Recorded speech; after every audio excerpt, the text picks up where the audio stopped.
할렐루야. 예, 우리 모두는 다 복을 좋아합니다. 좋아하니까 옆 사람에게 새해 복 많이 받으세요라고 인사하겠습니다. 예, 예, 예. 우리는 신앙생활 하면서 참 많이 복을 구합니다. 그죠? 복을 구합니다. 가정의 복을 구하고 자녀의 복, 건강의 복, 경제의 복을 위해서 기도합니다. 그리고 그것은 잘못이 아니죠. 복을 구하는 것은 당연한 겁니다. 성경도 분명히 하나님을 복 주시는 하나님으로 증거하고 있습니다. 그러나 오늘 선교주의를 맞아서 이 시편 67편을 우리가 읽었는데요. 이 시편 67편 앞에서 우리는 한 가지 질문을 하게 됩니다. 나는 왜 복을 구하고 있는가? 나는 왜 복을 구하는가? 하나님이 내게 주신 복은 지금 어디에 머물러 있는가라고 하는 것이죠. 혹시 우리는 복을 내가 좀 편하게 살고 만족하기 위해서, 내 울타리를 내가 더 안전하게 지키기 위해서 구하고 있지는 않는가? 시편 67편은 그 질문에 대해서 아주 분명하고도 좀 불편한 답을 우리에게 줍니다. 하나님의 복은 결코 머물도록 주어진 것이 아니라 흘러가도록 주어진 것입니다. 첫 번째 생각해 볼 것은요, 복의 시작은 언제나 누구예요? 하나님이십니다. 복의 시작은 하나님이세요. 여러분 1절 말씀을 보세요. 함께 읽을까요? 하나님은 우리에게 은혜를 베푸사 복 주시고 그의 얼굴을 빛을 우리에게 비추사. 자, 시편 기자의 고백을 보면 복의 출발점은 하나님이십니다.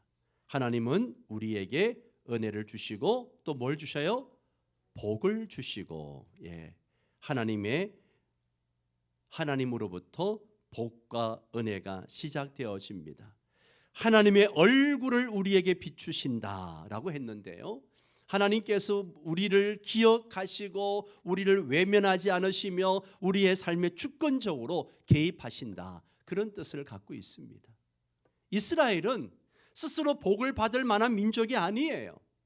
그러나 하나님은 은혜로 그들을 택하시고 은혜로 복을 주셨습니다. 여기까지는 우리가 익숙합니다. 문제는 그 다음이죠. 두 번째, 하나님이 복을 주시는 목적은 분명하다는 거예요. 왜 복을 주시는가? 자, 2절 말씀을 함께 읽습니다. 주의 도를 땅 위에, 주의 구원을 모든 나라에게 알리소서. 이 2절이 67편의 핵심이자 방향키입니다. 이 구절이 없으면 시편 67편은 그냥 축복시로 끝났을 거예요. 그러나 이 한 절 때문에 시편 67편은 분명한 선교의 시편이 되는 겁니다. 하나님은 1절에서 분명히 복을 주시는 분으로 등장합니다. 그러나 2절에서는 그 복의 이유와 목적을 밝히십니다. 내가 너에게 복을 준 이유는 너의 삶을 만족을 주기 위함이 아니라 나의 길과 나의 구원이 세상에 드러나게 하기 위함이다 라고 이야기합니다. 여러분 이 말씀을 보세요. 주의 도를 땅 위에 알리소서 그랬습니다. 주의 도를 땅 위에 알리소서. 여기에 주의 도는 단순한 어떤 윤리 도덕이 아니에요. 이 말은 하나님께서 세상을 다스리시는 방식을 얘기합니다. 즉 하나님의 뜻과 하나님의 통치, 하나님의 구속의 길을 의미하는 거예요. 하나님은 당신의 길을 하늘에만 숨겨두지 않으셨습니다. 땅 위에, 이 역사 속에 사람들의 삶 가운데 그것이 드러나기를 원하십니다. 그래서 하나님은 사람을 사용하시고 교회를 사용하십니다. 하나님이 우리에게 복을 주신 이유는 우리가 내 삶으로, 나의 어떤 선택으로, 나의 가치관으로 하나님의 길이 이것이구나, 이것을 세상에 드러내기 위함이라고 하는 것이죠. 두 번째는 주의 구원을 모든 나라에게 알리소서 그랬습니다. 여기에 모든 나라, 이 말은 성경 전체를 관통하는 하나님의 선교 선언입니다. 하나님은 처음부터 한 민족만의 하나님이 아니셨습니다. 이스라엘을 택하신 이유도 열방을 살리기 위함이었습니다. 하나님은 이스라엘을 목적지로 삼으신 게 아니에요. 이스라엘을 통로로 삼으시기 위해서 부르신 겁니다. 그래서 이 구절은 우리에게 아주 불편한 질문을 던집니다. 너는 지금 목적지로 살고 있느냐, 아니면 통로로 살고 있느냐? 여러분 어떻습니까? 여러분은 하나님의 복이 그냥 나에게 주어지고 나에게 머물기를 원하십니까? 그 복이 나를 통해서 흘러가기를 원하십니까?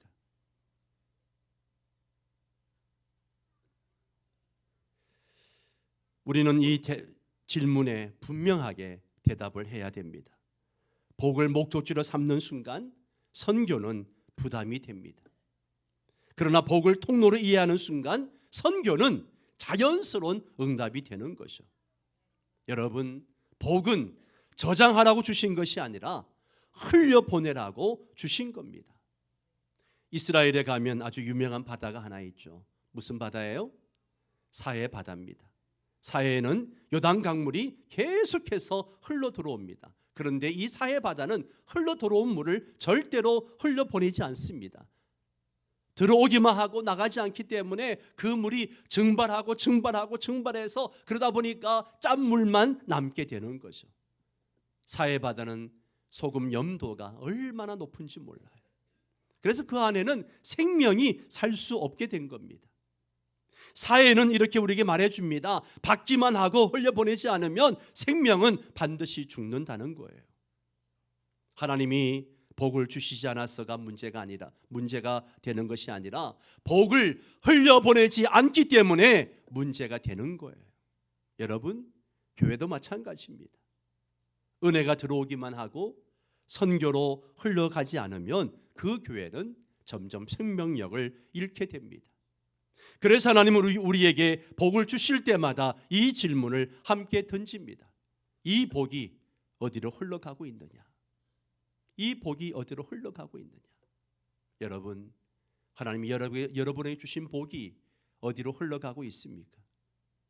성경은 끊임없이 말합니다. 나누라, 보내라, 흘려보내라, 그리고 전파하라, 끊임없이 얘기하는 거예요.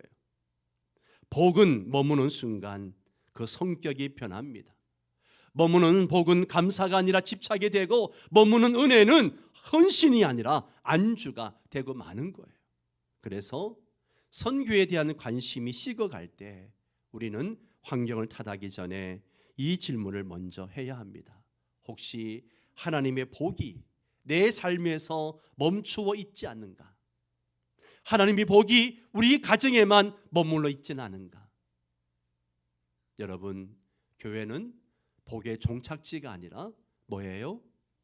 경유지입니다. 우린 종종 이렇게 생각합니다. 조금만 더 쌓으면 나중에 선교하겠습니다. 조금 더 여유가 생기면 그때 하겠습니다. 그러나 하나님은 우리를 저수지로 부르신 적이 없습니다. 하나님은 우리를 파이프로 부르셨습니다. 파이프의 특징은 단순합니다. 머금지 않고 그냥 흘려보내는 거예요. 그런데 놀라운 것은요, 파이프는 비어있기 때문에 쓰임받는 것이 아니라 계속 흘려보내기 때문에 끊임없이 채워진다는 사실이에요. 여러분, 하나님은요, 다 채워진 사람을 쓰시기보다도 흘려보내는 사람을 쓰십니다. 그래서 선교는 여유가 생긴 후에 하는 일이 아니에요. 선교는 복을 받은 즉시 시작되는 순종입니다. 뭐라고요? 순종이에요. 선교는 순종입니다. 하나님이 교회를 이 땅에 세우신 이유도 똑같습니다. 교회는 복을 받아 쌓아두는 것이 아니에요. 교회는 복이 다시 세상으로 흘러가는 경유지예요. 그래서 예배는 선교로 흘러가야 되고, 그리고 은혜는 사명으로 이어져야 되고, 복은 열방을 향해서 나아가야 합니다. 그렇지 않으면 교회는요, 점점 자기 중심적인 공동체로 변하고, 선교는 점점 그냥 특별한 사람, 소명받은 사람들의 일이 되어버리는 거예요. 하나님이 우리 가정에 주신 복, 하나님이 우리 교회에 주신 은혜들, 하나님 우리에게 맡기신 물질과 시간들, 이것은 모든 열방을 향해 흐르라고 주신 것들입니다. 나의 건강도 포함되어집니다. 여러분, 사회가 아니라 생명의 강이 되시기를 바랍니다. 저수지가 아니라 하나님의 파이프가 되십시오. 복은 머무르지 않습니다. 흘러갈 때 살아있고 흘러갈 때 하나님 나라를 세우게 됩니다. 세 번째는 하나님의 최종 목적은요, 열방이 하나님을 예배하는 거예요.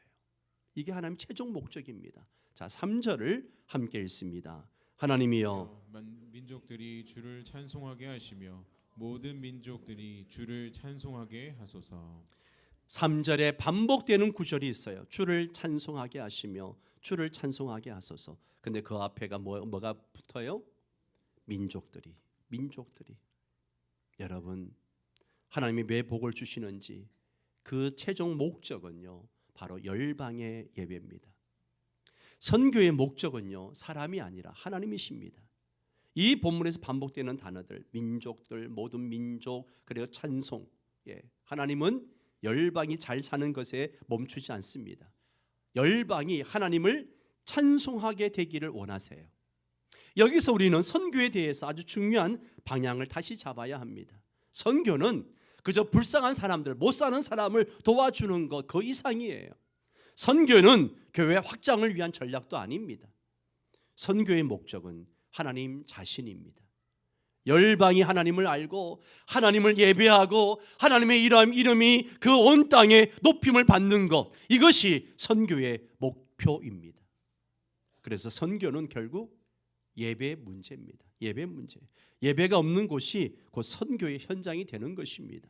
여러분, 선교사들이 보세요. 선교사들이 제일 먼저 선교지 들어가면 뭘 합니까? 어떤 사람들은 뭐 학교도 세우고 병원도 세우고 그렇게 한다고 이야기합니다. 물론 그것도 합니다. 그러나 선교사님들이 포기하지 않는 게 하나 있습니다. 바로 예배 공동체를 세우는 거예요. 선교의 목적은 사람들의 삶의 질을 높이는 데서 끝나지 않고 하나님께 드려지는 참된 예배를 회복하는 데 있기 때문에 교회를 세우는 겁니다. 그래서 선교사들은 말이 통하지 않아도, 찬송을 제대로 부르지 못해도 먼저 예배부터 드렸습니다.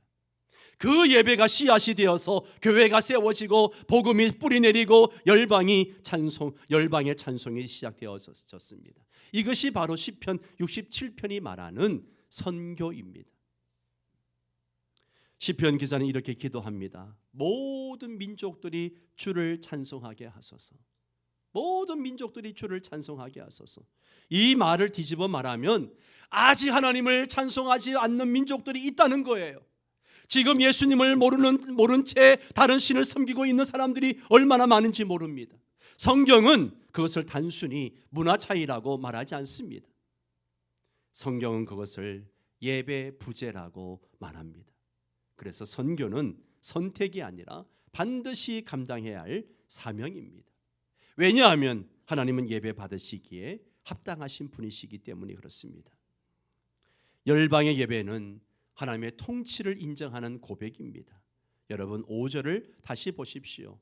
다시 한번 읽습니다. 하나님이여 민족들이 주를 찬송하게 하시며 모든 민족으로 주를 찬송하게 하소서. 아멘. 열방이 하나님을 찬송한다는 것은 단순히 노래한다 이런 뜻이 아니에요. 그것은 이 세상의 주인은 내가 아니라 하나님이십니다 라는 고백인 줄 믿습니다. 선교는 하나님의 통치가 선포되는 거예요. 그래서 선교는 언제나 영적 싸움이고, 그래서 선교는 언제나 십자가가 동반하는 것입니다. 그럼에도 불구하고 하나님은 그 길을 포기하지 않으십니다. 왜냐하면 열방의 예배는 반드시 이루어질 하나님의 뜻이기 때문에 그렇습니다. 그래서 선교는 이미 열방의 예배를 미리 보여주는, 교회는 미리 열방의 예배를 보여주는 그런 공동체입니다.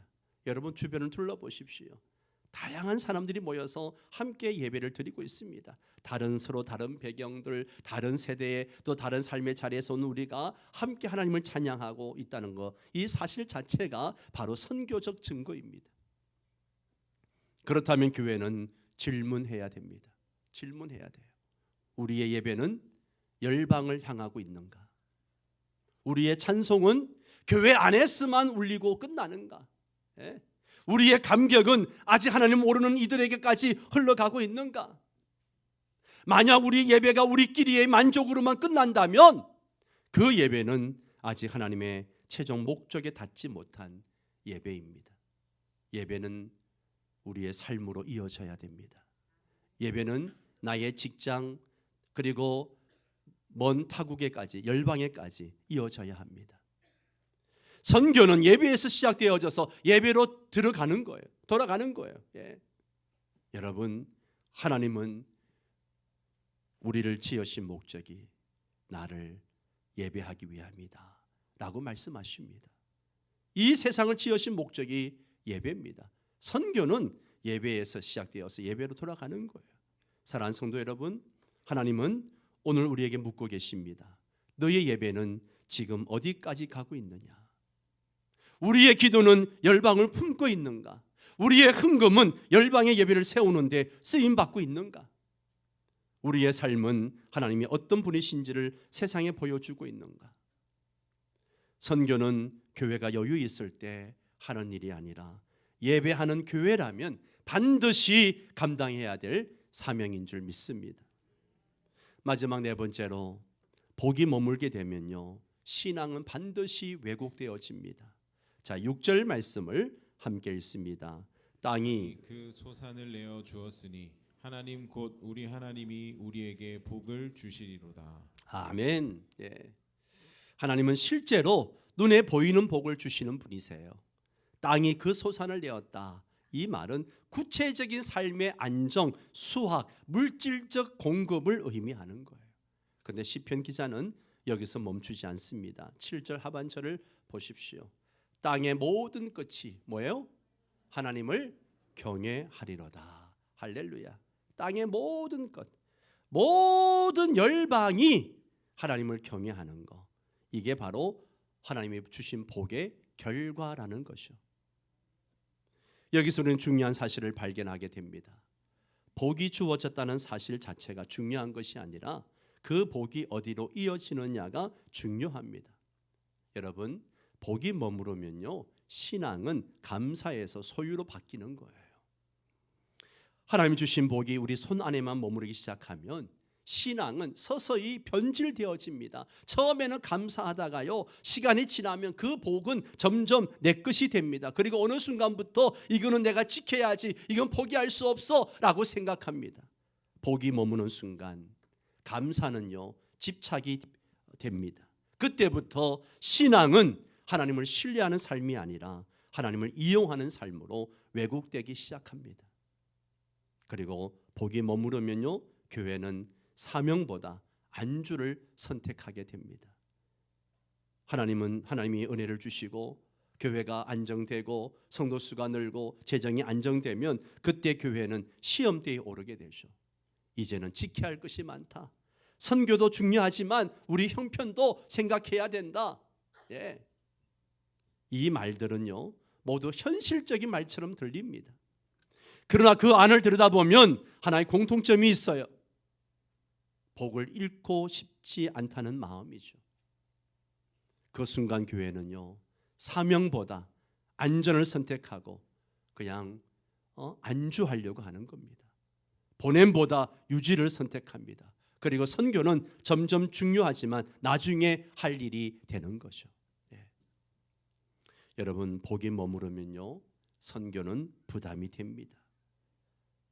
여러분, 선교가 부담스러워질 때가 언제입니까? 형편이 어려울 때만이 아니에요. 오히려 많은 경우에 형편이 나아질수록 선교는 더 큰 부담이 됩니다. 왜 그렇습니까? 복이 이미 머무르고 있기 때문에 그렇습니다. 흘려보내면 줄어들 것 같고, 보내면 불안해지고, 헌신하면 손해보는 것 같기 때문에 그렇습니다. 그래서 성경은 분명히 말합니다. 복은 흘려보낼 때 줄어드는 것이 아니라 흘려보낼 때 하나님께서 다시 채우시는 것입니다. 그래서 하나님은 복을 보존하라고 주시지 않았어요. 복을 흘려보내라고 주셨습니다. 복을 통해서 열방이 하나님을 경외하게 되는 교회를 하나님이 원하십니다. 오늘 우리는 이 질문 앞에 서야 합니다. 하나님이 내게 주신 복은 지금 어디에 머물러 있는가? 우리 한번 질문을 나에게 한번 던져볼까요? 시작. 나의 시간은 어디에 머물러 있습니까? 나의 물질은 어디에 머물러 있습니까? 나의 기도는 어디에 머물러 있습니까? 나의 신앙은 안전과 만족에만 머물러 있지 않습니까? 어떻습니까, 여러분? 솔직하게 한번 자신에게 질문해 보십시오. 복은 머무르지 않습니다. 머무르게 되면 그 복은 나를 살리지 못하고 오히려 나의 신앙을 왜곡합니다. 그러나 복은 복을 다시 하나님의 목적을 향해서 흘려보낼 때에 하나님은 그 복을 통해 열방을 살리시고 교회를 살리십니다. 말씀을 맺겠습니다. 우리는 시편 67편 앞에서 하나의 분명한 진리를 들었습니다. 복은 머무르지 않습니다. 하나님은 복을 주시는 분이십니다. 그러나 하나님은 그 복이 우리 손에 머물러 있는 것을 결코 기뻐하지 않으십니다. 복이 머무는 순간 그 복은 감사의 제목이 아니라 우리의 신앙을 시험하는 아주 무거운 짐이 되는 거죠. 우린 더 이상 이제 모른 척 할 수 없습니다. 나는 몰랐습니다. 나는 아직 준비가 안 되었습니다. 다음 기회에 하겠습니다. 그렇게 말할 수 없습니다. 복은 목적이 아니라 통로입니다. 교회는 종착지가 아니라 경유지입니다. 예배는 교회 안에서 끝나지 않습니다. 이 진리를 알면서도 복을 붙잡고 흘려보내지 않는다면 그것은 무지가 아니라 불순종입니다. 하나님은 지금도 우리에게 묻고 계십니다. 너의 시간을 어디에 쓰고 있느냐? 너의 물질을 무엇을 지키는데 사용하고 있느냐? 너의 기도는 누구를 향해서 흐르고 있느냐? 라고 묻습니다. 이 질문 앞에 우리는 변명할 수 없습니다. 오직 응답만이 남아 있습니다. 여러분, 선교 헌금은 돈의 문제가 아니라 주권의 문제입니다. 오늘 우리가 작정하게 될 선교 헌금은요, 단순히 액수의 문제가 아닙니다. 이 헌금은 이렇게 고백하는 행위이죠. 하나님, 이 복의 주인은 제가 아니라 하나님이십니다. 이 물질은 제 안전을 지키기 위한 것이 아니라 주님의 나라를 위해 사용되어야 합니다. 그래서 선교 헌금은 헌금 중에 하나가 아니라 신앙의 방향을 드러내는 그런 고백인 것입니다. 여러분, 하나님은 완벽한 사람을 부르지 않으셨어요. 많이 가진 사람을 부르지 않았어요. 특별한 은사를 가진 사람을 부르는 것이 아니에요. 선교는 나와 상관이 없다, 그렇게 생각하지 않기를 바랍니다. 하나님은 누구든지 부르셔서 그를 통해서 하나님의 복이 흘러가기를 원하십니다. 여러분, 오늘은 복의 방향을 다시 정하는 날입니다. 복을 쌓아두는 신앙에서 복을 흘려보내는 신앙으로, 안전을 붙잡는 신앙에서 사명을 붙잡는 신앙으로, 나 중심의 신앙에서 하나님 나라 중심의 신앙으로 이제 우리는 선택해야 됩니다. 머무르게 할 것인가, 흘려보낼 것인가. 여러분, 우리는 하나님 앞에서 이렇게 고백하기를 원합니다. 함께 고백합니다. 하나님, 제게 주신 복을 다시 주님의 목적을 향해 흐르게 하겠습니다. 아멘. 오늘 우리가 드리는 작은 순종 하나가 누군가에게는 처음으로 하나님을 예배하는 은혜의 시작이 될 수 있습니다. 그 믿음으로, 기쁨으로 또 담대하게 결단하는 우리 모두가 되기를 주의 이름으로 축원합니다. 우리 함께 이 시간 같이 기도하기를 원합니다. 하나님의 복은 머무르지 않습니다. 반드시 흘러가야 합니다. 하나님이 여러분에게 주신 그 복을 여러분 어떻게 하고 있습니까? 여러분, 하나님 앞에 이 질문에 답하십시오. 나의 시간은 어디에 머물러 있는가? 나의 물질은 어디에 머물러 있는가? 나의 기도는 어디에 머물러 있는가? 우리 함께 이 질문 앞에 답하면서 결단하며 기도하는 시간